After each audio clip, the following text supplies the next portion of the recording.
आत्ता आम्ही चाललो आहे सातारा, पुण्यावरून साताऱ्याला. हायवेने चाललेलं नाही आहे कात्रज मार्गे. हा सासवडवरचा रस्ता आहे. सासवड मार्गे चाललो आहे. सासवड, नारायणपूर, बालाजी, तिथून पुढे मग हायवेला जायचं आहे. नारायणपूरमध्ये आलो. नारायणपूरमध्ये थांबलो नाही कारण की उशीर होणार होता आम्हाला घरी जायला. 5 वाजल्या होत्या आणि हायवेने लवकर पोचतं, पण ह्या साईडने जरा लेट होतो जायला. अर्धा पाऊण तास जास्त लागतो. पण नेमकं फास्टॅगचा जो स्टिकर होता गाडीवर तो कोणीतरी काढून टाकला आहे 2 दिवसापूर्वी. त्यामुळे डबल हे जाणार होतं, डबल टोल जाणार होता म्हणून आम्ही नारायणपूरच्या मार्गे आलो. नारायणपूर पण थांबलो नाही कारण की खूप वेळा ह्या मार्गे येतो, दर्शन वगैरे घेतो, पण दरवेळी मग नाही थांबत.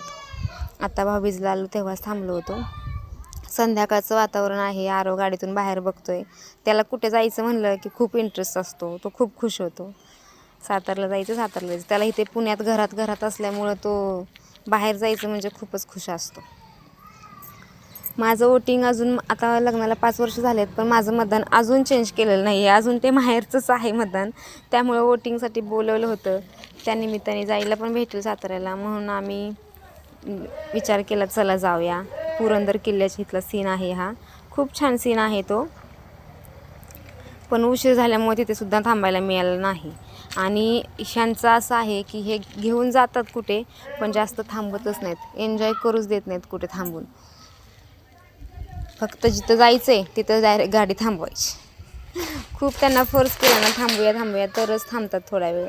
पण त्यांना असं वाटतं, कारण त्यांना ड्रायव्हिंग करायची असते. ड्रायव्हिंग करून ते खूप कंटाळतात. त्याच्यामुळं मग ते म्हणतात तुम्हाला काय फक्त गाडीत बसायचं असतं. त्यामुळे जास्त कुठं थांबत नाहीत. हे बालाजीच्या घाटामध्ये आलो आम्ही आत्ता. इथून आम्हाला अंधार पडायच्या अगोदर हा घाट क्रॉस करायचा होता, कारण जरा आउटसाईड रस्ता आहे तो. आता बऱ्यापैकी इथे गाड्या असतात. आम्ही आता कापूरहोळला हायवेला लागलो आहे. 6:30 वाजलेत. 6:30 वाजलेत तरी एवढा अंधार होता रस्त्याला. लाईटमुळे मोबाईलमध्ये दिसतोय उजेड, पण खूप अंधार होता. लवकरच अंधार पडतो आजकाल, त्यामुळे निघालो आम्ही साताऱ्याकडे. माहेर जायची जरा वेगळीच ओढ असते. जाताना भारी वाटतं. पोचलो फायनली आम्ही घरी. हा शेरू मला बघितलं की असं करतो, लगेच येतो जवळ. काहीतरी येते मी, पण विसरला नाही मला तो अजून. चला बाय. उद्या ब्लॉग करू नवीन.